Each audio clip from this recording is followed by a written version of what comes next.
Hello and welcome everyone who's watching. Let me just make sure everything's working. Okay, yeah. Hello there, guys, gals, and non-binary pals, all of whom are loved and welcomed in this space. Welcome to a brand new episode of the Bad Betches, the only Bad Batch-focused discussion show hosted by the Imperial Senate Podcast. I'm your host, Charlie Ashby, and not joining me this week are Claire and Nicky, who are both very busy, clearly on their moped. Yeah, just me this week, so we've got a very British show this week. But thankfully, I'm not alone. We're joined by a special guest. He's a journalist and writer for IO9. It's James Whitbrook. Hi, hello. Nice to be an honorary member of the Bad Betch for this 1 week. Bad Betches. We have to do our terrible New Zealand accents. just replace an E with an I, and you're good to go. But yeah. What another fun week, another fun episode.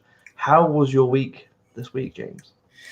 A very fun one with a lot of work commitments, but I at least got to end it with a great episode of The Bad Batch, which is the thing, because I cover the show for IO9 and Gizmodo at the minute, and it's been great to sort of get in on the ground floor with a show and engage with it like that, and it's continuing to build to some really cool stuff as we've got these first few episodes out of the way. So yeah, fine week, but it had good Star Wars, so you can't complain. Exactly, and I feel like what's interesting about the Bad Batch is kind of like with life in general. I think the days and the weeks where you don't expect much to happen, something good might happen. But the ones where you're like, oh, you got put so much pressure on stuff, you're like, oh, well, that was just mediocre. With the Bad Batch, it was one of those shows where when they announced it, you're excited because it's new Star Wars, and who's gonna be like complain about new Star Wars, well, apart from the internet. And it's one of those things where you're like, do you know what? I'm excited about this, but I'm not putting all my eggs in one basket. I'm going to see how it goes. It's not like the biggest. For me, I like the time period and the idea of delving into clones, but I was like, okay, you have to win me over. The Bad Batch, I like them, but they weren't like, I gotta watch a whole series about them. And then now you're like, oh, do you know what? They've won me over. Like, it's those types of stories which I feel like Star Wars has a really good job of convincing the audience of being like, no, actually, you will love this. You will love these characters. Yeah. Even The Mandalorian. It's become one of those shows whereas The Mandalorian sort of, as it's grown increasingly more popular and we are all under the thrall of Baby's Yoda, has been that sort of show where it's sort of become an event just because it's The Mandalorian. So it's like, you have to go in every week and everyone expects half the galaxy to show up and there's going to be explosions and spaceships and like everything is going to happen and it will be the most vital piece of Star Wars information ever made in the history of ever every week. Whereas this is sort of like, it's not necessarily that it doesn't have any expectations. It's got a lot being a successor sequel to the Clone Wars and like sort of carrying on that legacy of Lucasfilm animation.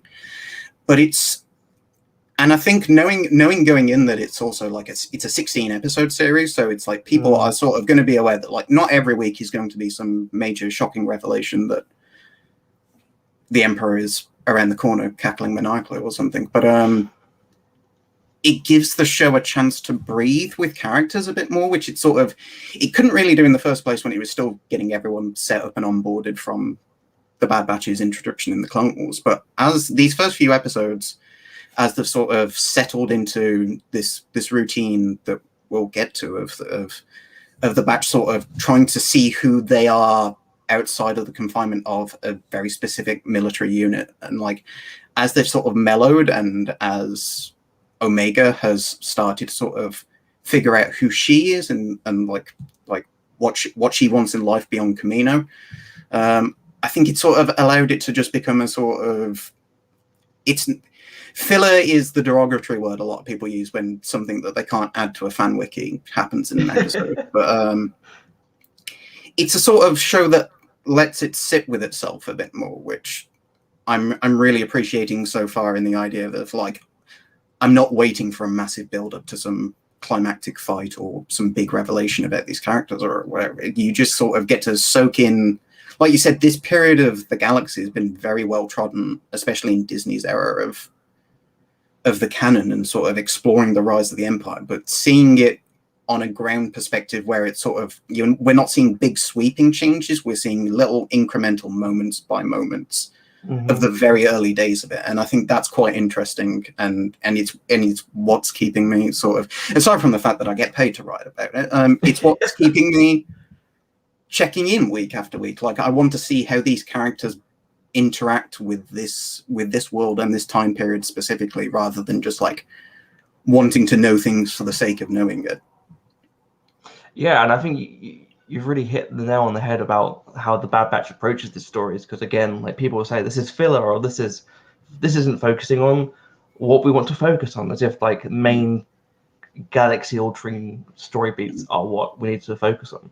I think what the show does a really great job of is, like you mentioned, because obviously the period between 3 and 4 has been well trodden, but more so towards the latter end of the and we've seen like the big sweeping parts of that build up and that history. We've seen the formation of the Rebel Alliance. We've seen the plans to steal the Death Star. We've seen the big things that we arguably need to see, but we haven't really seen the perspective of what were people doing living in this moment as we transition from a decaying republic to a new organization that to us is immediately sinister, because we've watched Star Wars and we know it's the Empire, we know they're fascists.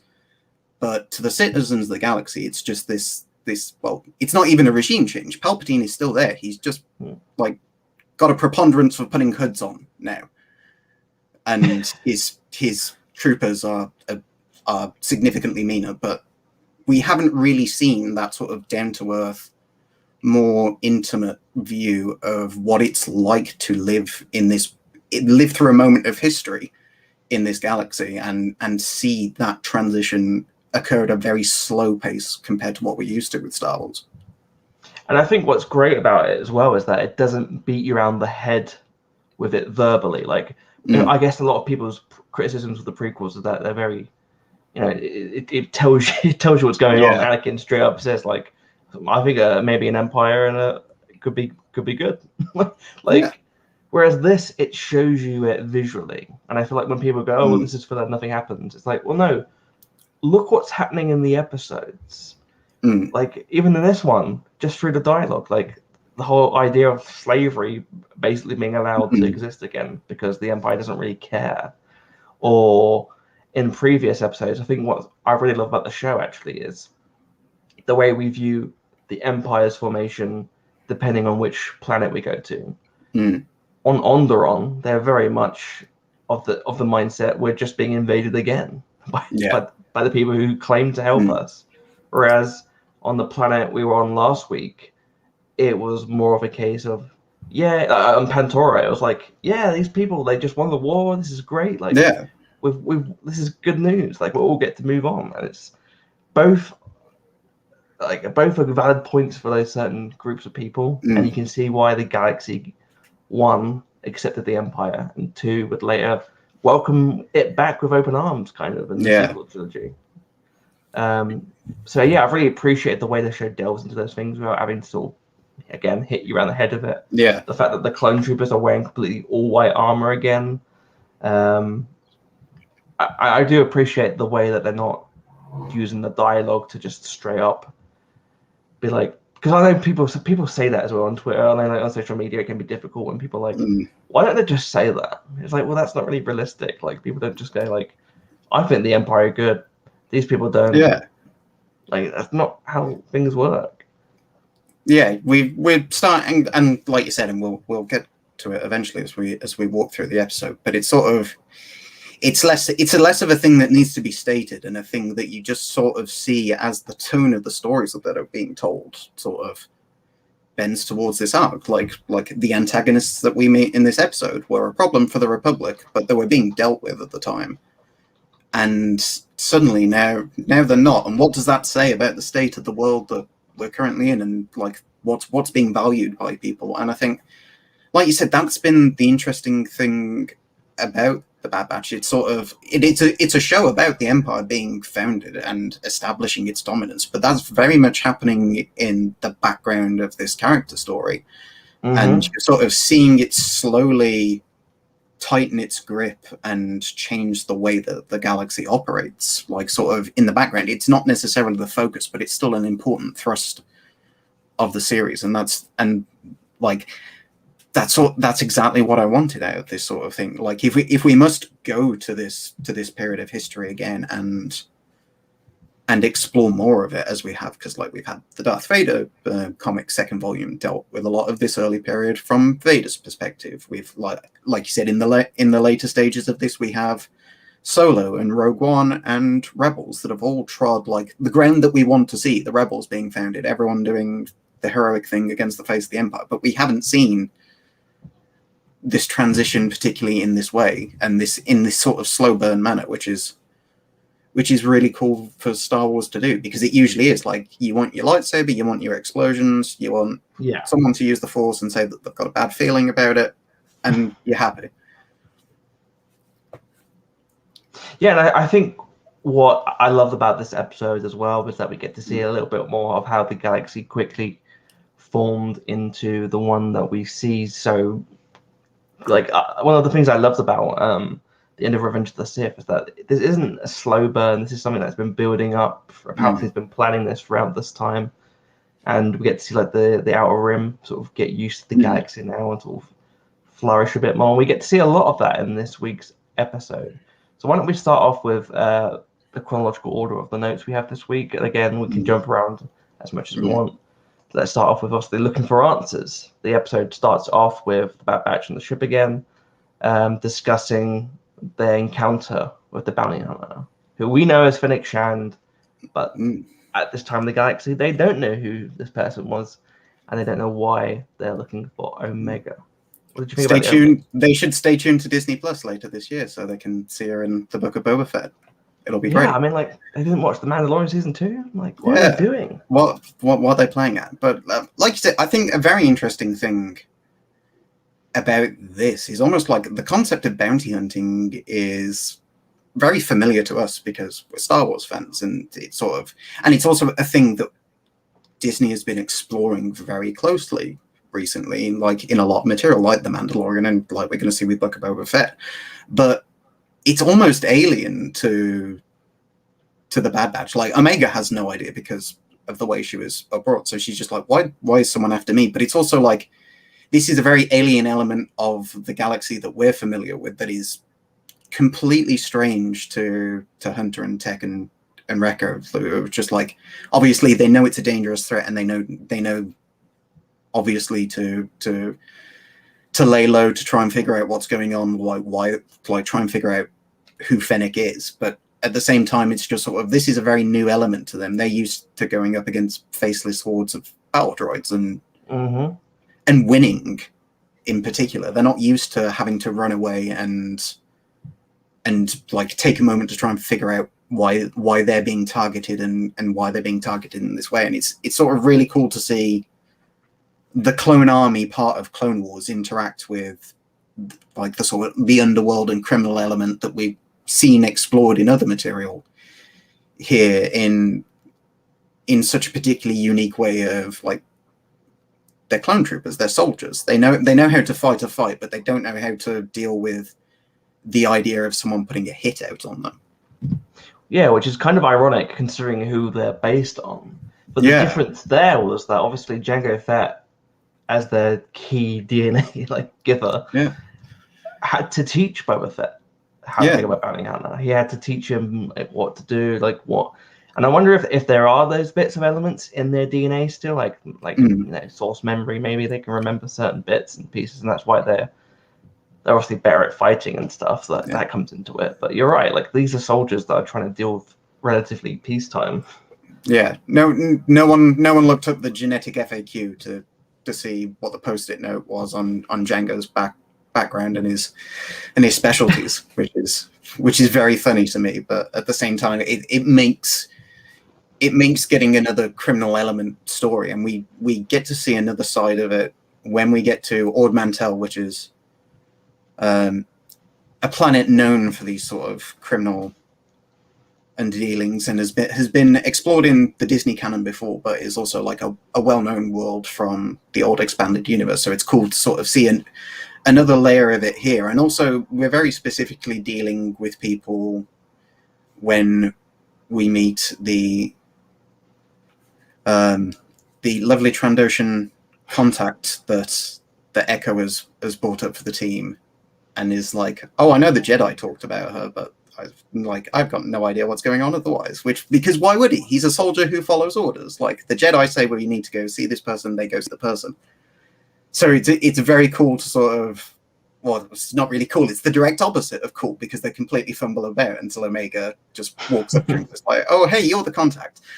But it's sort of having to see them interact with that element and be very much out of their element.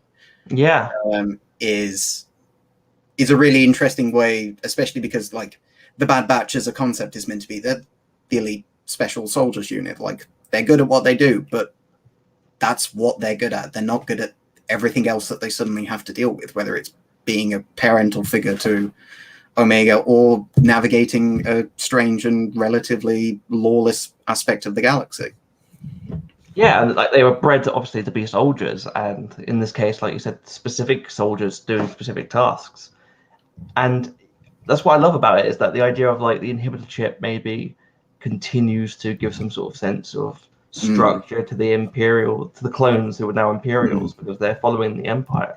But for these clones and Rex, it's like, what do they do in peacetime? They don't really have anything to do. We know that later on in Rebels they mention that the clones have some sort of retirement plan, but what, like, they're just sort of been bred to fight in a war that no longer exists, which I found really interesting. And Omega is there to maybe like, we don't know why she was created, but she seems to have a better understanding of the galaxy as is. She doesn't know what dirt is, but she knows how to pick Sid out of these random people. And again, great voice acting from Rhea Perlman, who plays Sid, and I just love this new introduction of this character. That the Jedi are hanging around. Like, what were they doing? And it's very interesting to see someone in Sid who's was not necessarily affiliated with the Jedi, but familiar with certain elements of the Order and had an ongoing process and relationship with them, and is suddenly had to drop that and adapt to this new world. And she's clearly adapted very quickly and very easily. And once again, contrasting that with the Bad Batch, who are sort of like, oh, we knew the Jedi did this, but that was it. That's all we needed to know. And now we actually need to know what's up with you, and like, what do you do? And like, they're thrust into this world of being mercenaries and sent off to go hunt down some very familiar alien bad guys.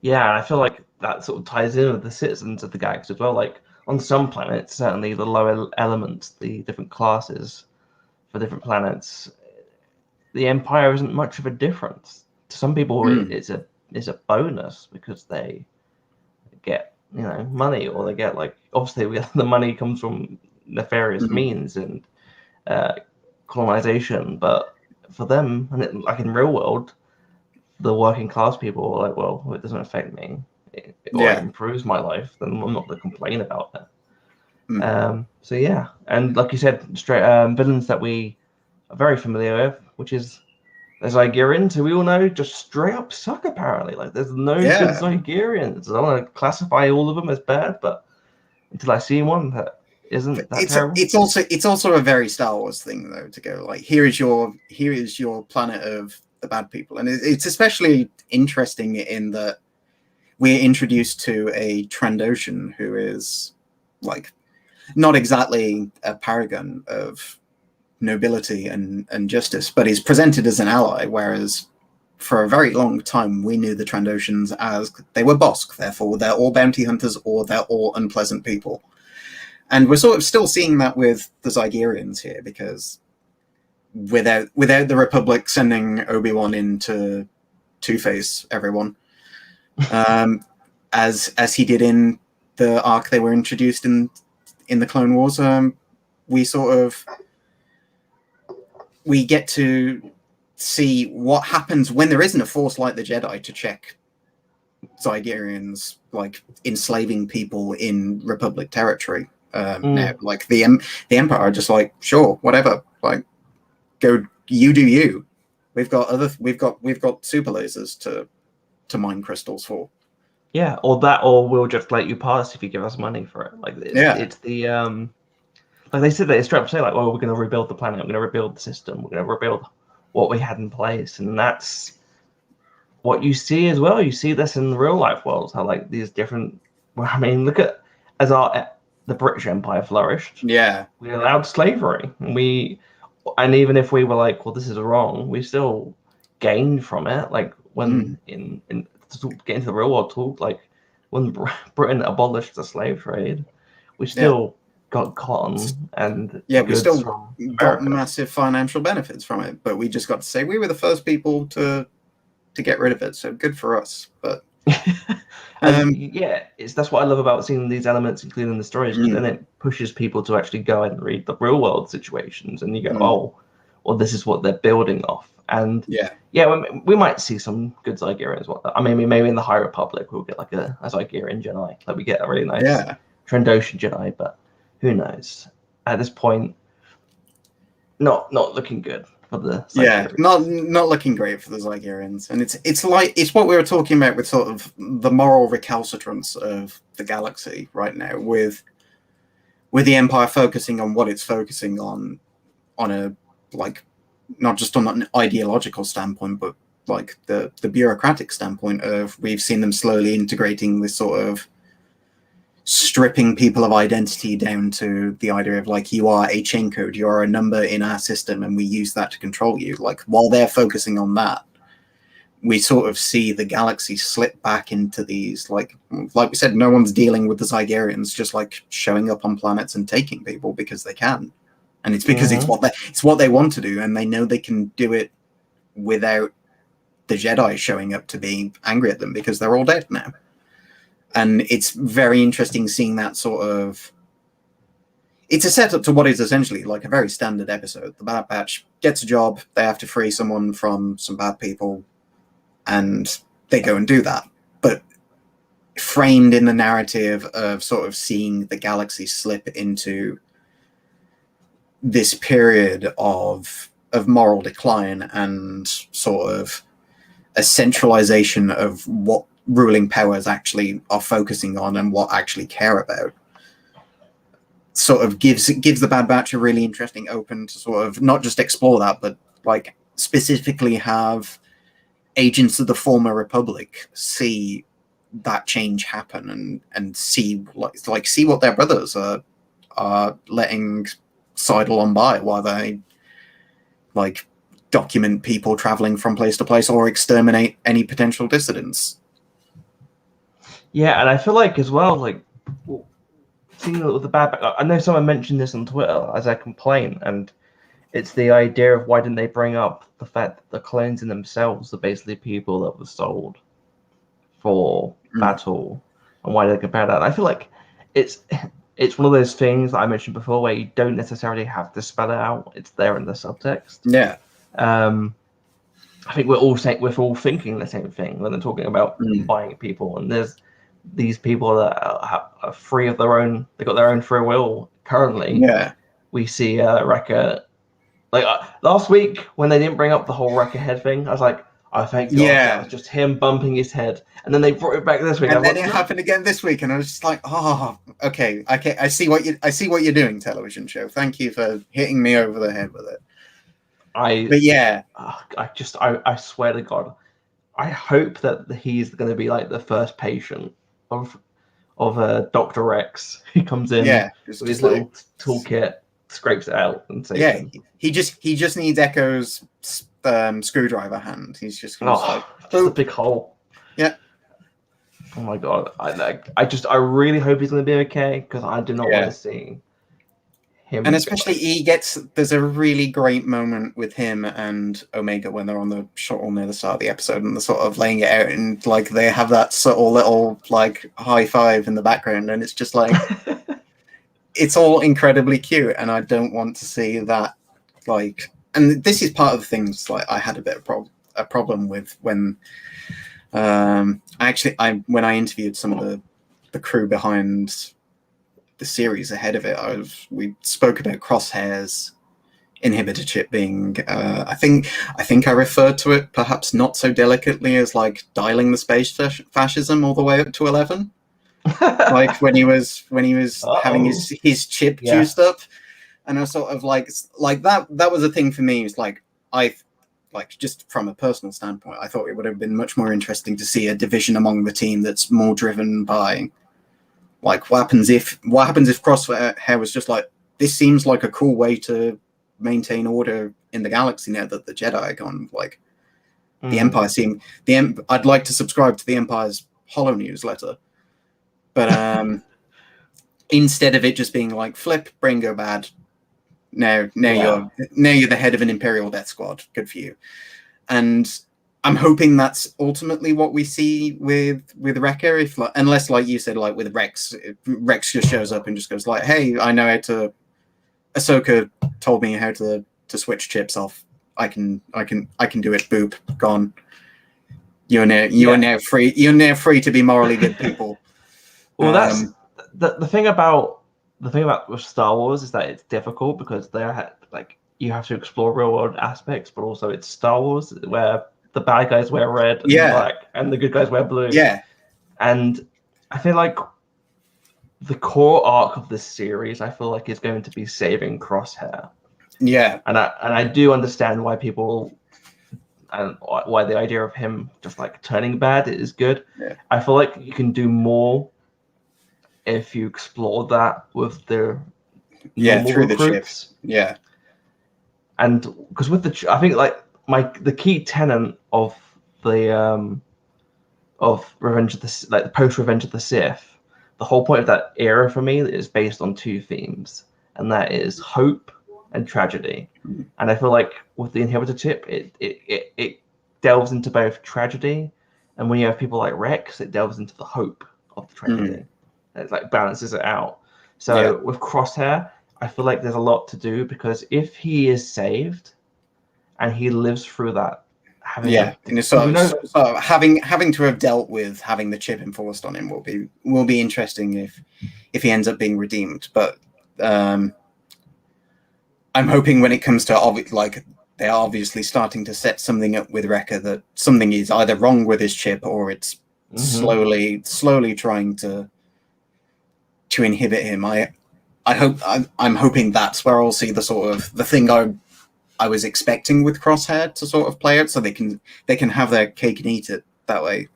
That'd be cool. Which would be very interesting to see, because otherwise I don't want to see him be angry and try to shoot at Omega or something. That would suck. Look, if we see that, I feel like we are going to see that. It's going to be upsetting. I feel like it's going to be like a whole episode. It's going to be like the scene in Age of Ultron where the Hulk goes crazy. They have to like deal with him. They're going to push him down, get the chip out, and then I feel like he's definitely going to be like. I think what's happening is they're going to explain the first part of the season. Maybe is them sort of working out what's going on, what Omega's deal is, and then they're gonna meet up with Rex, and the plan is they're gonna try and save as many clones as they can. And I wouldn't be surprised if Wrecker is first. He goes a bit crazy. They get the chip out. He's like, okay, well, we can do this. And then the goal is, we need to save Crosshair. But on the way there, we need to get as many as we can. I wouldn't be surprised if we get to see Wolf, Gregor, who we see, and obviously the Rebels. Yeah, maybe Cody, or they might save him for season 2. Yeah, I feel like Crosshair would be, and then in the season finale, I expect them to save Crosshair, which sets up a really good idea for season 2, which is what does Crosshair like? How does he deal with what he's done? Yeah, because Rex implies that he straight up remembers what he did to Ahsoka, and he's like, "No, I was gonna kill you." Like, you know, like it was me. Like I not what I wanted to do, but it was me. So, I mean, Crosshair's gonna have to deal with the fact that he burnt these like old ladies and kids to the ground. Yeah, and so that's interesting. Yeah, and that's a really interesting long game for them to explore with that character. But we'll have to see how it goes. Fingers crossed. We've got a bit to go before we get there. We've got like what 11-ish episodes before the end of the season now, but we've got time to explore more facets, because that's been another interesting thing about between this episode and last week as well. We sort of, the Empire has moved to the background a bit, and I'll be interested to see if that's something that the show keeps up for a bit before we sort of barrel back into it for the end game of this season in particular. But it's been fascinating that the first few episodes were so very Imperial heavy, for understandable reasons, but sort of very much telling these stories about, like, we're running away from the from this new empire, where we're dealing with that issue specifically,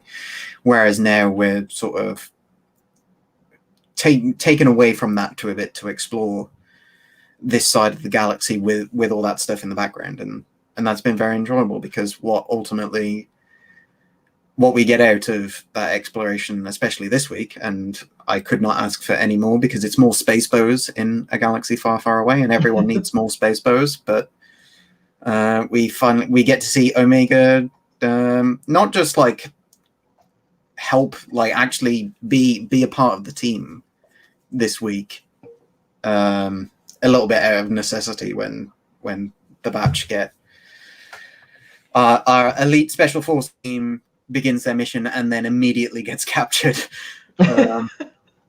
which was great. Like, classic honestly, Star Wars. Incredibly funny just to see them doing all like their little commando routine, and then suddenly a giant dragon lizard thing shows up and completely wipes all of them out. But very much to felt see, like Return of the Jedi, like when Han is just like hanging upside down, and very good, like space hijinks ensue moment. But it also, the thing I like most about this episode was that it sort of facilitates Omega coming into her own as a member of the team, and it's done out of force. Like, she's got no other choice than to go out to the camp after Hunter sends her away at the start of the mission to go back to the ship. Like, she's got no choice when the Zygerrians show up, other than to actually go out and try and help them. But there's a worse version of this episode out there where the Zygerrians don't go to the shuttle, and she just sort of decides, well, I'm going to go help anyway because I want to be a member of the team. And then after the day saved, Hunter looks at her and goes, like, thank you for doing that, but you shouldn't have done that because I told you to stay with the ship. Whereas here, necessitating that she has to make that, like, the choices be discovered and be captured, the same as them, or actually be a part of the team and be the part of the team that gets them to actually complete the mission and save the slaves and save Moochie, who we'll get to eventually. But like, having her come into her own and find a way to navigate a very stressful situation that she hasn't really been in before, and sort of come out of it and be seen, like, no one chides her for doing it, or or no one specifically notes, like, we told you to stay with the ship, or something like that. Like, she just does it, and they just accept that she's there to help them and is part of the team and can actually get things done. And like I said, she gets rewarded with a really cool looking space boat. Yeah, and she starts the episode off with the new the sort of the arm. Yeah, with the little crosshairs old communicator, which I really love, and I love it starts off with the sort of the comedic little her playing out of it, which we all would do. Like, it's not just a child thing. I feel like everyone would do that. Wanting to use it all the time, despite the fact that she's literally in the same room. Yeah, which I thought was so great. And then, but we do see her, like, she's like, I'm not just the child, I'm also a part of the team. And also, she's a Django duplicate, so she's got the skills. It's all ingrained in there. Yeah, there is something that she can do, and we sort of see that latently coming in when she's sort of like stealthing about the camp, and like even the simple thing of when she finds Moochie, knowing to go for that as a distraction instead of trying to tackle the problem head on is also like, it's a great way because they don't need to deal with Omega trying to find a way to suddenly shoot up a bunch of slavers. But at the same time, Then like again. you said, it speaks to that inherent ability that there is in somewhere, that she's from the same Templar as them. She may not have had the same kind of training, but there is something in her, and there's also something in her as a character. She really wants to help these people. Like, she cares about them. She wants to feel a part of this unit, not just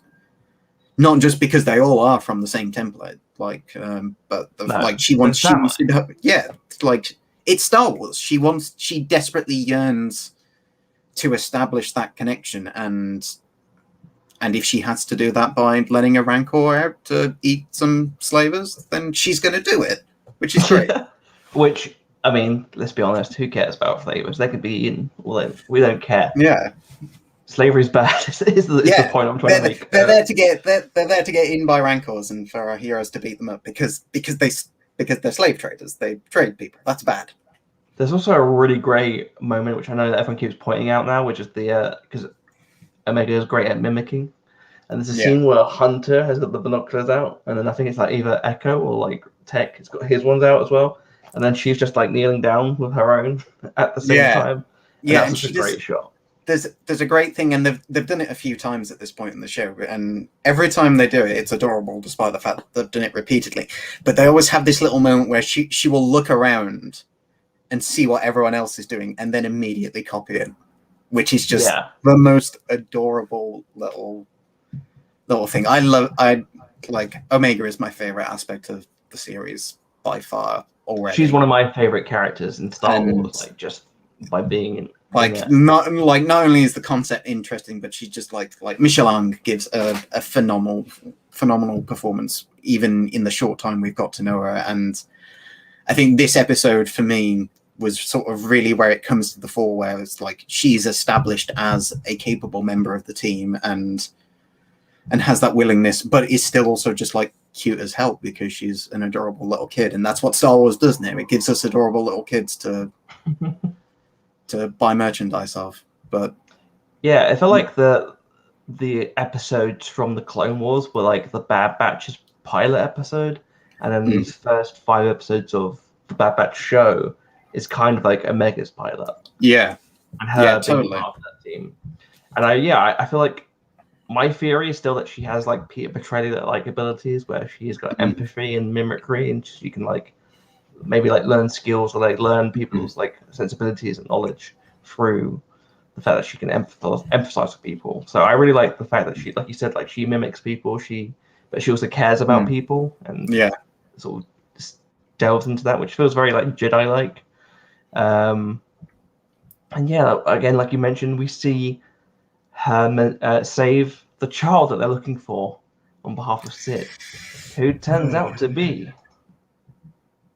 Moochie, the most adorable Rancor, who has caused you quite some considerable trouble apparently this last few days. Yes, I made the assumption because I'm a writer and I'm on a deadline. So when I wrote my recap, I very glibly was like, it's a bit silly to give Jabba the Hutt's Rancor an origin story because, Star Wars, you do love to connect everything together. But it turns out that either Rancors don't last very long at Jabba's palace, which is very funny. The idea that he just sort of chews through Rancor after Rancor, and they just keep like a Jedi Knight keeps showing up to drop a door on them, and it's just like, not again, we've got to get another one. But yes, it turns out that the Rancor that we know and love for approximately 20-ish minutes of Return of the Jedi is not Moochie, and he's apparently a male Rancor, whereas Moochie's female, which good job to the people who spotted that within 5 seconds to put it on. Well, it's because it's the Rancor penis and the special edition. Everyone's just looking for alien organs to get it down on Wikipedia as quickly as possible. But yes, it turns out that like while we still have the Return of the Jedi link in that the people who have put out this contract for Sid is none other than Jabba's majordomo, Bib Fortuna, who is Matthew Wood who came back to Again, the voice, which is a cool link between, once again, another link between this and The Mandalorian, but also obviously like he played Bib very briefly in The Phantom Menace as well, but it was cool to see that link. But also it does raise the very silly question of like, is Bib Fortuna just a sort of a Rancor pusher? Like that's his actual speciality for the next 20 years. He's finding Rancors for huts all over the Syndicate, and is just like you need something to put in that lavish pit that you built. Just call Bib. He's the go-to pet guy. Yeah, he's the pet detective of the galaxy. I had the same thing where I read Aftermath, so I knew about Batista. So I put a tweet after I watched the episode, which was very vague because I didn't want to spoil the thing, and someone completely misunderstood what I meant and was like talking about this, and I was like, oh my god, I had to delete it because I was being vague to not say Rancor, basically. Yeah. And so I was like, well, actually, that's a different Rancor. I'm like, well, one, you spoiled it for people that I was being vague against. Two, not my point. My tweet was something along the lines of, I'll never be able to watch Return of the Jedi again. My point wasn't that it's the same Rancor. My point was that Rancors are very cute, and now we know that Luke could have, like, you know, a little wrestle. And then if Luke had just repeatedly punched the Rancor in the face until they were both tired, that would be great. He wouldn't have had to throw that skull at that panel. Yeah, I will say that another very funny thing, that part of this is actually like, and part of the reason in the first place that I thought there was the link there to Return of the Jedi is that the character that is that skull in Return of the Jedi got a very funny backstory in the old expanded universe. Bidlo Quirv, who was actually a rival of Bib Fortuna's for Jabba's Majordomo position, and part of the competition between them to see who would earn Jabba's favor was related to the acquisition of that Rancor. And obviously Bidlo won the honor of being one of the first people to be devoured by it instead. So part of my complaint with the episode was sort of, and like as a link to last week's as well, which is sort of the idea of like, it's characters that we know from other Star Wars material showing up in the new Star Wars thing. So, you know, like, oh, hey, like this is what they were up to when this was happening, which is sort of an ongoing problem with me in Star Wars, is that it feels a little insular at times. And that was part of my complaint when I thought the Rancor was the Rancor, was that, but it sort of still carries over with Bib. But I very, and like you said, to avoid spoiling things for fans on Twitter, I very nearly tweeted something like, why did we have to have Bib Fortuna when we could have had Bidlo Quirv show up? And only like about 3 people would have known what that was and completely lost their minds. Yeah, I think that answers your question when it happened. But I would have been one of those people, and I would have been really excited. But yeah, alas, we had to get Bib to show up and be like, now I just have more questions. Like, where's the book of Bib Fortuna? Like, and is that book just filled with selfies of him and cute small monsters? I think one, obviously that is the case. 2, it's him being body positive and like being able to eat whatever he wants without Jabba mocking him, despite him being, you know, like, despite being a space slug. A space slug, like he gets to do whatever he wants. I think that this episode gave me a few ideas about where the show could be going and why the show was created. It also very much, like you said, I think it was interesting. The whole debate about like characters turning up for me is interesting, and I feel like it is a personal thing sometimes. Yeah, I think sometimes it's what will the audience know. Like Bib Fortuna, I can imagine, like, because he's in episode 1, maybe that backstory doesn't hold as much because he's been hit, like he's been like chilling out Jabba for years. It's got to be stable employment to last 30-40 years by the time he gets zapped at the end of Mando season 2. Bless his heart. And Fennec is like, if she's going to be the biggest bounty, if she's like the best bounty hunter by the Mandalorian, I'd be surprised if she didn't show up in like these materials. So I get that. Like I do appreciate that. And also, you know, like if we get to see Cad Bane again, I'm not going to complain because we want to see his stupid head get shot off. And I think we actually might see that in the series because I think the more we delve into the Bad Batch, it's certainly about the Bad Batch, it's certainly about Omega and the state of the galaxy. But I also kind of, and I could be proven wrong, I think this might be a proto-series for the Book of Boba Fett. Because I'd actually be inclined to agree because, like you said, we have Fennec in as like the grounding element of like, hey, this character that you're about to see a lot more of, like what was her deal before the Mandalorian, and that perhaps might be a cynical read of the show, like to look at it from sort of the perspective of Lucasfilm's got a new thing to promote at the end of the year, so here's Ming-Na Wen getting paid, which good for her, great, like always pay Ming-Na Wen, like pay her double, pay her more, just like give her more money. Like, if she doesn't have to show up, just keep paying her money.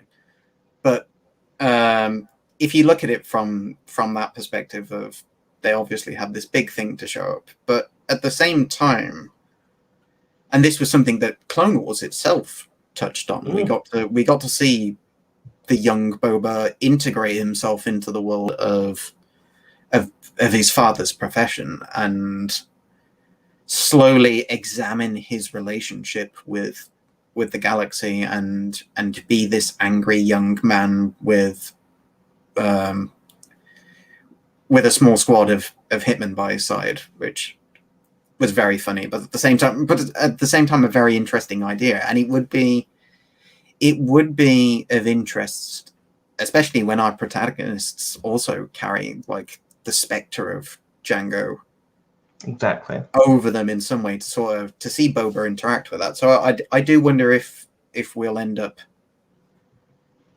seeing him, and then that's another thing that could also tie into like obviously part of the ongoing mystery that we get a little bit of here as well, is that obviously someone with a lot of valuable and powerful connections has hired Fennec to go after Omega, and while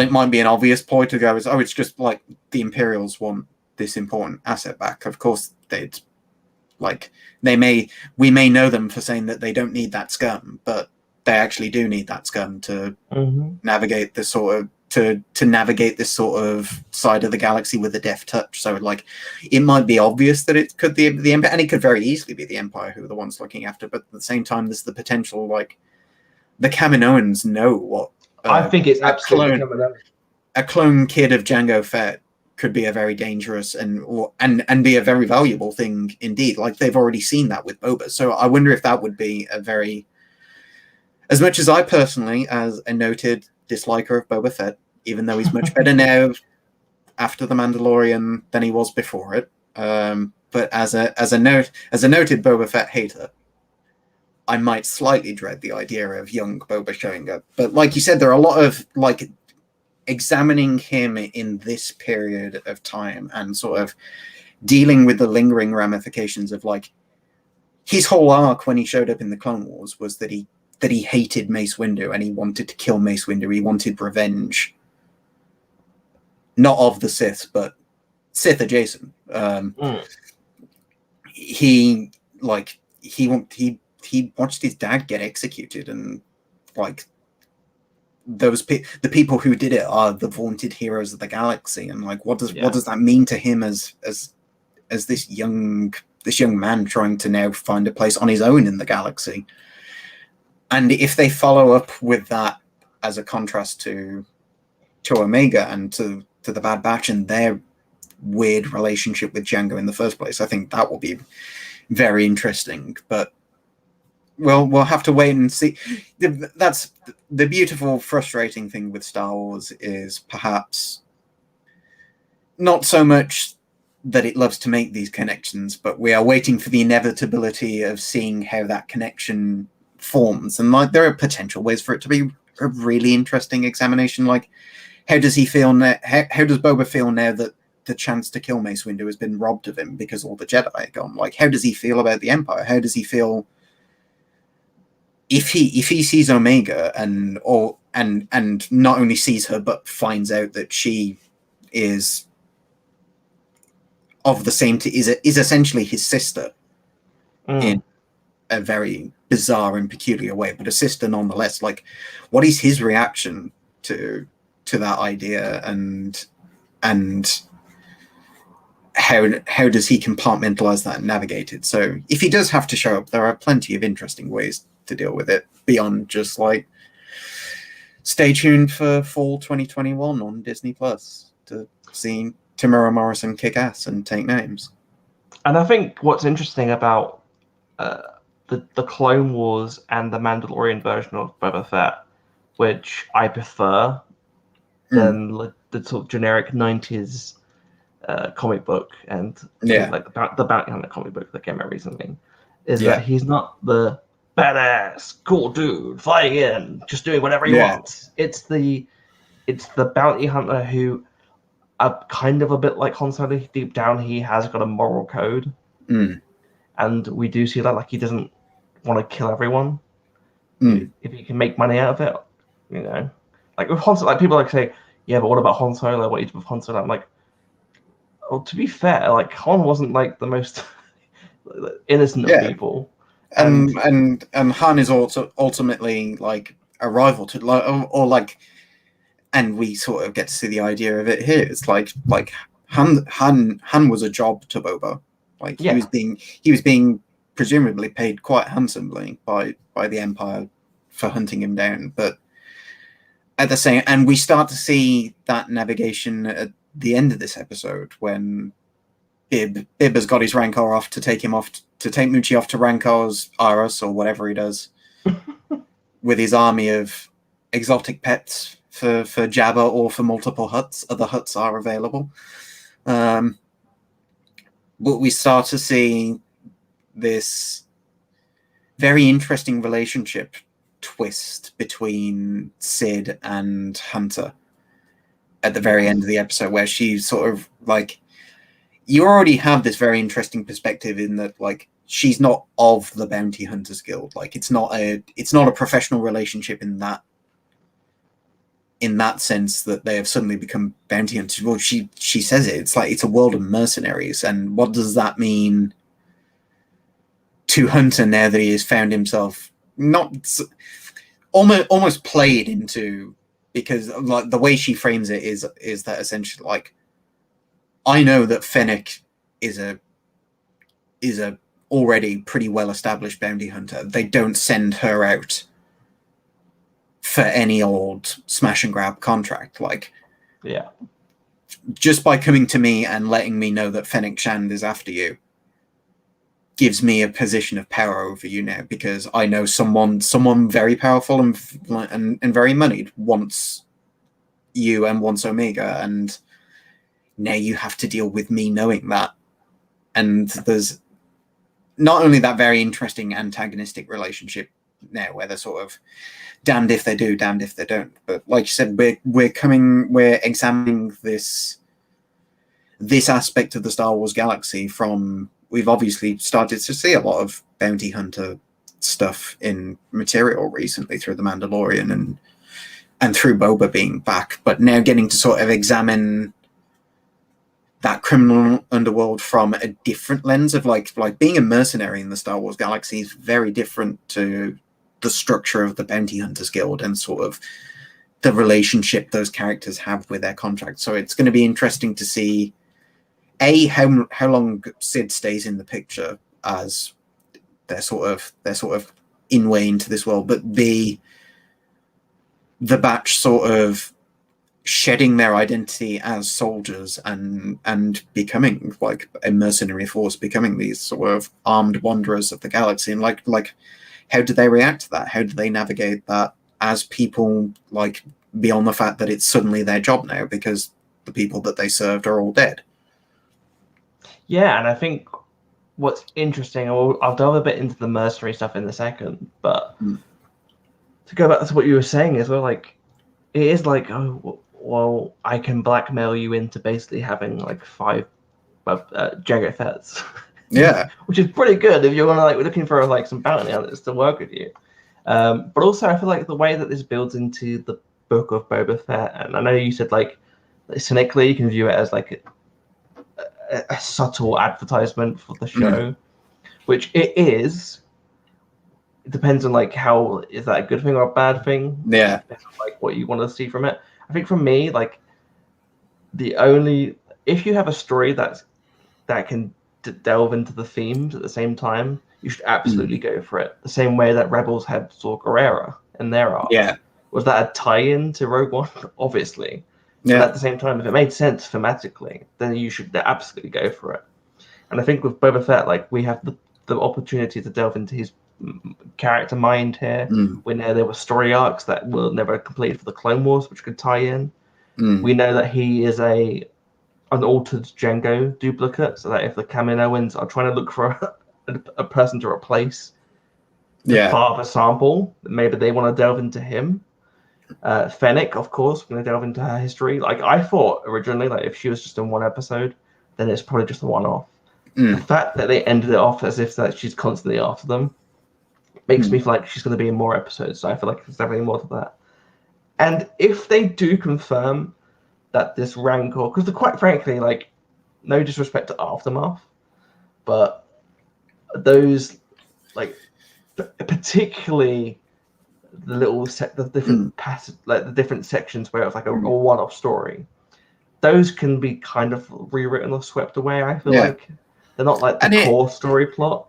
And in a way, the Bad Batch. This has long been a thing, sort of like to look at it a bit more meta-narratively, to look at Lucasfilm's relationship with time material and what it is actively producing at the time. This was a thing with Clone Wars. Like Clone Wars multiple times overwrote bits of what people perceived to be established canon because it was in the books at the time. But Clone Wars is like, we don't care what's in the book. We're making the Star Wars, so we get to say what happened in the Star Wars. Like, we're doing it now. And while the Disney front has been more of the idea of establishing this, everything matters, everything is tied in, everything is canonical to both itself and to everything that has come before it in this era of Disney's ownership. We have seen elements of things that came out that have been altered after the fact or have been contradicted by something and overwritten by it. And like, in a way, the Bad Batch has also done that already slightly in the tweaks that it made to Caleb Dune's origin in the premiere episode. So it will be very interesting to see if I am ultimately vindicated that Rancor-based shenanigans do tie that closer to Return of the Jedi. But also, and like you said, it's the idea of all the potential that the show has in saying we are exploring this element of Star Wars. We're exploring the criminal underworld and the people caught up in it and its relationship to this new order. And as that's become an increasing focus of the wider franchise in what we're seeing in these television shows, like we've had The Mandalorian to explore a very similar thing to this, but like in the aftermath of the New Republic. Yeah. And now we're seeing it here in the aftermath of the foundation of the Empire. And there's the potential for it to sort of retread around and like not necessarily trip over itself, but sort of like it has to tell its own story. So it doesn't really care what happened in a book or what happened in a comic. And you wrote a really great article. You wrote a really great article about like canon and how we view canon and how canon isn't necessarily like stamped in on a piece of metal. Yeah, this is the law. Yeah, it doesn't have to be the be all and the end all. And like I've said here today, like as much as I can be frustrated with Star Wars circling back over itself and catching us up with all these different characters to see how they are in this new era, but there's also like the huge potential of doing interesting things with those characters that we did not necessarily expect, because they have the opportunity to show up in these stories. And it will be interesting now that the show has, because I've coming into Bad Batch, like, much was made of the impetus of this is a show about being on the run from the Empire. This is about the rise of the Empire. This is seeing that lens, that huge transition period from people who had just fought this massive galaxy-spanning conflict. And now that we're sort of twisting a bit more, and sort of the focus has tightened to this world of, like, not just the Bad Batches world in specific circumstances, like that specific unit, like we're dealing with these characters, but now that we're dealing with this criminal element as well, and sort of seeing how the normal people of the galaxy react to all this, and like these elements, like the Bounty Hunters Guild didn't just show up when the Empire showed up. Like, they were there during the Republic. Like, they've operated for hundreds, if not thousands, of years of galactic civilization. It's and getting to explore that in this period will be very interesting to see what they have to say about it. And hopefully they do have really interesting things to say. Like, the show's done a good job of setting that up so far, and I really hope they continue to nail it. And yeah, the idea of canon is that it doesn't necessarily rewrite or disregard stories, because people forget that Star Wars itself is a giant text through space. It could be a story told over a campfire. It's the same. It's literally the C-3PO telling the story to the Ewoks. That's Star Wars. It's people saying the same story the way they heard it. The way that King Arthur originally was a story told by Celts and Welshmen, and then people added elements in later on. Like, I made a joke with Pablo Hidalgo the other day about this on Twitter. I was like, you could just imagine the idea of like some British guy having an argument with a Roman Briton, being like, where did this woman with the sword in the lake come from? This is rubbish. This isn't my King Arthur. Like, you can still read those books. You can still read Legends and say, that's my Star Wars. That's how I view it. # bring back Arthurian folklore. Yeah, come on. Like, there's two swords, the Sword and Stone and Excalibur. That seems a bit like ridiculous. Yeah. And it's like, it's the same arguments that keep happening over and over again. And I feel like the thing with, I think Ahsoka, Disney Star Wars did the best thing ever when they had Ahsoka said the line, there's always a bit of truth in Legends. Yeah. It's such a brilliant line. It's like, the stories we've been told might not necessarily be true, but some of the bits are bound to be true. And that's the same with history in general. History is written by the victor. There's bits and elements of that story that are obviously true and that things we delve with. But a lot of it is probably not true. Like, think about how much stuff with royalty in Britain, like, we've been told. And then you go back, it's like, well, that's not necessarily what true. Like, for example, William Shakespeare wasn't going to write King Henry V died of having the shits. But that's what happened. Like, you know. Yeah, and it's very interesting to see, and we have that set up here. Like, we have, and we got it a few episodes ago with Tarkin and Admiral Rampart sort of like establishing the groundwork for the Imperial Army to become based on recruitment rather than clone manufacturing. We have that very specific moment of that history being told from their perspective of how the Empire was formed, but we're already seeing like the cracks splintering underneath it, and we're seeing it from like the perspective of the Bad Batch. Like, there are all these different, like we said off the top, like, we're examining a very important moment of history in Star Wars in this series, and the chance to see it from all those different, to quote a Jedi Master, to see it from a certain point of view may offer us a chance to navigate things that we have seen before from an alternate perspective, and to see it perhaps not told the way that we, or to contextualize information that we'd already seen elsewhere. And they're setting up some really cool things with, aside from being like a very Star Wars story of a found family trying to navigate its place in this galaxy. We're already starting to see the potential for this show to comment on the idea of what we knew about this period of time in the first place, which is a significant amount already. Yeah, absolutely. Because Star Wars loves this 20-year period of tumult, because why wouldn't it? It's a story of good guys and bad guys and rising up against an evil empire. That's Star Wars. Like, of course it's fascinated with it, but to see it tackled from all these different perspectives and through the perspective we're seeing in the Bad Batch has already provided some very cool ideas and is continuing to set up some really cool ideas as we progress through, like we see them in this episode, and we're going to see them in the rest of the series. And it's just going to get in more and more interesting, hopefully.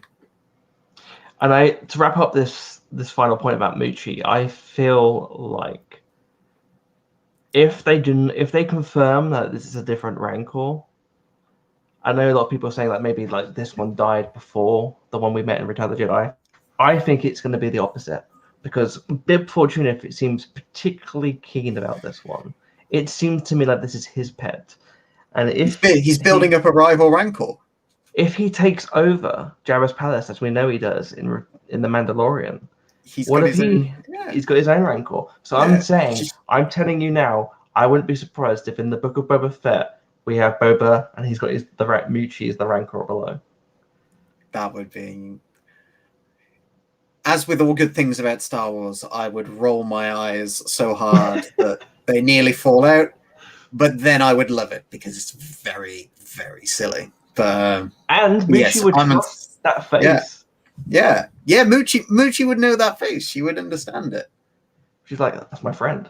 He's like, okay, cool, yeah. Okay, I'm convinced. I need to watch Boba punch Muchi the Rancor and be like, I don't know why she understands this works, but it works. Exactly.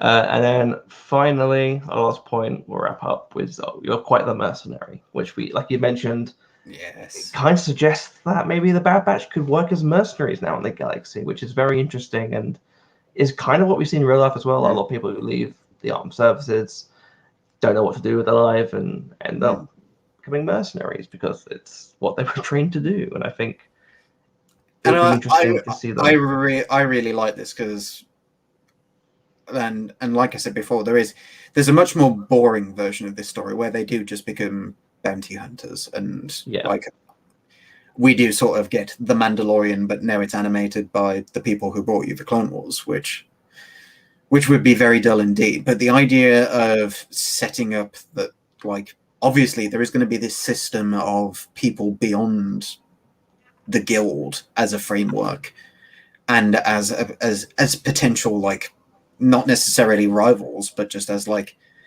a separate party to a world that has been well trodden and is very popular with Star Wars. Like, Star Wars fans love bounty hunters. Like, it's just sort of, it is as important to the franchise as lightsabers and the Force and X-Wings and TIE fighters. Like, the idea of this criminal element and getting to see that from the perspective of like Hunter and Wrecker and Tech don't see themselves as criminals, and Echo doesn't see themselves as criminals either. Like, they're just, this is paid work to carry on in a galaxy that's chewed them up and spit them out. And seeing them navigate that through this structure of having this antagonistic relationship with Sid now, and just sort of like, this is the hand they've been dealt with and they've got to deal with it. And I really hope that's something that the show picks up on as we sort of, because it feels clear we're going to see more of Sid in the future. You don't get Rhea Perlman for one episode of Star Wars. You make her do more because she's Rhea Perlman and she's great. But at the same time, now that we have Sid established as this sort of both a connection to an old life that Echo knew, and now also a further connection to like a sense of stability that these characters can find that they've been looking for in these first few episodes. Now they have a momentary safe harbor to be sort of like, we can get reliable work here, and it's going to be work that we know how to do because it involves shooting at things. Yeah, exactly. And I think, but getting it from outside that perhaps more predictable idea of them going straight to the Bounty Hunters Guild and going, right, hey, what shoot bang have you got? Like, we'll take it. Is really cool, and I'm really glad that they did that instead of rehashing an idea that could have just been a bit more played out, as we've started to see it explored more and more in other Star Wars streaming shows that may or may not currently be available or are about to be available on a fine Mickey Mouse owned streaming service. And I think what I like about them as well is that they kind of sum up the Republic and how the Republic viewed things, which is that they're more of a positive view in the galaxy. That like, if they're mercenaries, they're not going to be out there. They're not about straight up bounty hunters, basically, with no moral quandaries. These are people that do have morals and of having taught by the Jedi to look at things in a specific way. And I think that's good. I think that's nice. I like seeing that still. There's some positive hope and goodness in the galaxy. Yeah, it's carrying in that, like, it's not, they're not doing it as dashing heroes of a war on behalf of galactic order, but they're carrying on that legacy of like helping where they can, which is a very smart and sensible way to sort of categorize heroes that otherwise, like, hey kids, here's your new Star Wars show with a bunch of assassins for hire. Exactly. Don't you love them? Buy the action figures. Like, use the hashtag on Twitter. Like, that's all great. But it's sort of the idea of them being sort of not quite so much a bastion of the Republic, but sort of, we want to help. It was our job to help people. Like, how do we do that now that structure is no longer here? And this is an ideal way to do that, which gets them the opportunity to shoot at bad guys every week for a bit. Exactly. And I feel like that thread of the Jedi still exists, even though they're all gone. Quotation mark. There's something about them still survives throughout the way they impacted people, especially the clones. Yeah. Which brings us to our final thing, which is our overall thoughts and scores. Now, as you know, every week we give a score out of 10 Lulas. So we need a Mega and Lula to come up and... God bless her. Look at her. Look how happy she is. James, how many Lulas would you give this episode and why? I think I'm gonna, and this may initially sound harsh, but I'm gonna give it a pretty solid 7 out of 10 Lulas, which to me is a good Lula ratio. Which no doubt I will now get angry people on Twitter. It's like, how dare you? 7 out of 10 might as well be garbage. But no, like, it's what could have otherwise just been a very average episode of, like, the Bad Batch have a mission, they go do the mission, end of story. Like, that's it. Like, a Rancor shows up and Bib Fortune carries her off, but and that's it. But it in not just providing a sort of sense of context for Omega who's now got me saying Omega instead of Omega, and I don't like what that's doing to me as a person. To be perfectly honest, because now I second guess myself every time I have to say it. But having this be the sort of catalyst for her to just very naturally become a working part of the team, and not just sort of have her necessarily like just dragged into it and sort of be like I want to help. I'm going to ignore you saying that you don't want me to help because you want to try and protect me from it. Like, I have to be part of this world anyway. Her just sort of getting on with it, and the rest of the team rolling with it, and just like, oh, she's got a weapon now. Like, she's got her communicator. She knows what she's doing. We don't have to sort of coddle her as we try to navigate this thing. And that's the thing that I liked most about what could have otherwise been a very a serviceable but otherwise very standard episode. And I think, yeah, it's good Star Wars. It's good. Yeah, it's good. absolutely. It's a good 7 Lulas. It's one of those things where it's like it might not be like a season finale, but also it's a Friday, and then you get a good piece of Star Wars, a bit of Star Wars cake to sit down and have a cup of tea with.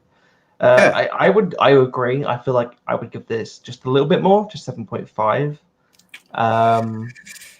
That Bib Fortuna bias, I'm not even joking. That is part of the reason I was like, you got Matthew Wood as not only Bib Fortuna, but as a Twi'leks can be worth half a Lula as a treat. Yeah. And the Gamorrean guards with the little briefcases, like the cool little bouncers they are. Like I was like, you know what? That wins me over. I thought the design for the baby Rancor was delightful. Yeah. It made me go back. It makes me think about how the public would have viewed Jabba's child, Rotta, if it was released today as opposed to 2008. Yeah. Like a lot of people would be like, "Oh, baby Hut." Yeah, where's the baby Jabba discourse? 2008 was a very different time where our merchandise had not been infantilized to laser precision cuteness. Which I'm desperately hoping we get more Rotta content at some point. I feel like we've been let down in that regard. So yeah, I really enjoyed the episode.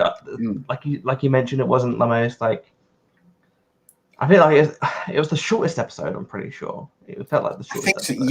I think it's definitely we've had they're all sort of floating around like the standard animation time frame of like 24 to 30 minutes, but I think this was on the short side, and like it did not need to be any longer. Like it was although the ending was very abrupt. I think the cutoff point was like I was like, that was a weird cut. Like it was like you're a mercenary now. Dun, dun, dun, dun, dun, dun. I was like, well, Jesus, to like relax before we dive into let Hunter process this. He just got a new job. Like I thought, oh, maybe we'll see him go back on the ship or something, but no. And that's not like a major deal. It was just one of those like small little things I noted. I was like, oh, okay, well, you know, it's just one of those things. I thought again, getting the Zygerrians back was a great way of introducing concepts from the Clone Wars. The shots and the animation in the show, like I said last week, is phenomenal. The shot, there's like Lucasisms. I like to call them Lucasisms. I can't even say that properly. Lucasisms, which some Star Wars directors know how to do, some Star Wars directors do not know how to do. I feel like the best I think one of the reasons why it's my favorite film of the new bunch is because, shout out to Gareth Edwards, Rogue One had a lot of Lucasisms, the way the ships land and like they look a spin. There's a scene in Rogue One where they land on Jeddah and the ship does like a spin. Does that like the little 3/4 rotate as it comes into land? Exactly. Is a very Star Wars touch. And that's very much Lucas. It's like very prequel. And there was the shot where the ship lands and I really like that. And the Mandalorian, of course, has a lot of those. So I feel like that punched it up a bit. I was like, okay, well, you got me there. Like you're landing in a port and the ship's turning. It's like you're giving Star Wars, and that's good Star Wars. Exactly. And I guess, like you said, like it's not filler because I hate the word filler, and I feel like it's ridiculous. Like, or it's like filler needs to be reclaimed.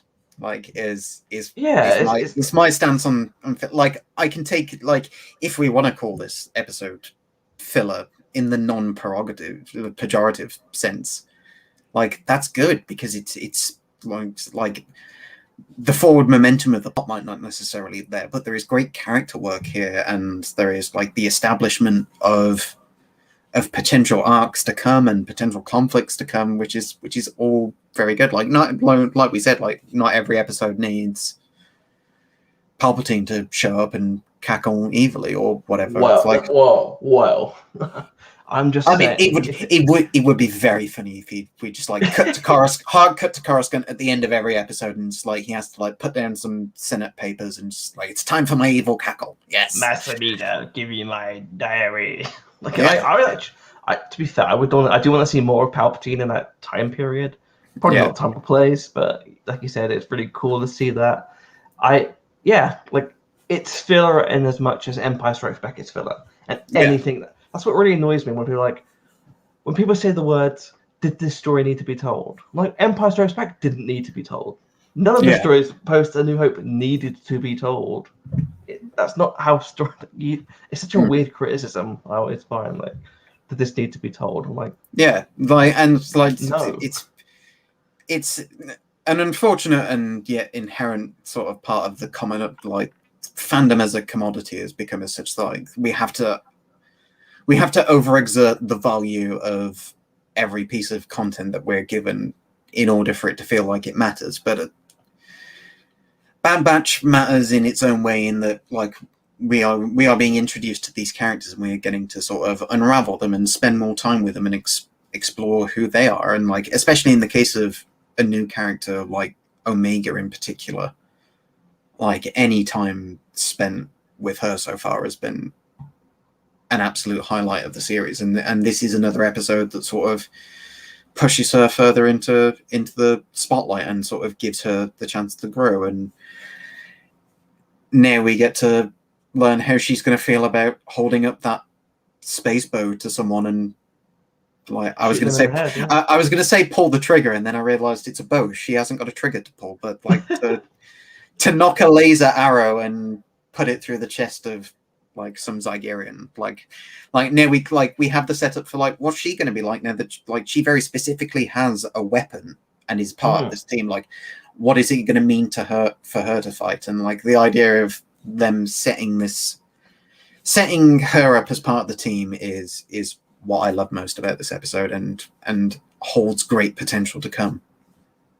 Absolutely, and I feel like I wouldn't be surprised if we get to see Omega wear some armor at some point. Yeah, where's her tiny Clone Wars 99 suit? I can't wait. I think it's going to be so cool. I think that's all we've got time for this week. It was such a great opportunity to speak to you about this episode, and I really do love the like we said, any story that makes us laugh, go and also says fascism is bad. Is an A+ in my book. That's Star Wars, baby. That's Star Wars. Well, that's all we have time for this week. James, where can people find you? People can read my, well, I would say it's questionable, but people read it. So, like, I don't know. There's some fellow weirdos out there. If you would like to be a fellow weirdo and follow my writing, you can check me out over at IO9 and Gizmodo. Currently had a bit of a website rejigger at the minute, so you can find us at gizmodo.com/IO9. That is where you will find me writing about the Star Wars every Friday, and probably a few days in between that because it's Star Wars and people love clicking on Star Wars stuff. So they can find me there, or as you can see under me at the minute, you can find me posting pictures of Lego and doing general stupid stuff over at AJ Whitbrook on Twitter. Perfect. And you can find us on Twitter at ImpSenatPod and on Instagram at Imperial Senate Pod. All the other links and everything, our Patreon and all that is on our website, imperialsenatepodcast.com. You can find me on Twitter at CMWASHBY, and my Patreon, which I'm currently updating to have new elements. I'm going to make it much more accessible for people, have a few more shows open to people, and changing things so you can help support the show rather than straight up just having shows dedicated for certain people. It's going to be interesting. Don't forget Claire, there's Kessel Run Transmissions. You can follow them on Twitter, and you can check out the YouTube. And our our co-host Nicky also does his show One Undone Film Club, which is incredible. Our friend Alden does it with them, and our good friend Reed. They go through different franchises and pick out one film each, and they debate which film they're going to be doing. It's a really great, fun podcast. I think the last one they did was Rocky, which I think it was the first time Nicky watched the film, so that's really interesting. Tease there. So yeah, definitely check them all out. All the links and stuff to that will be in the description below. But until next time, thank you so much. Goodbye. Goodbye.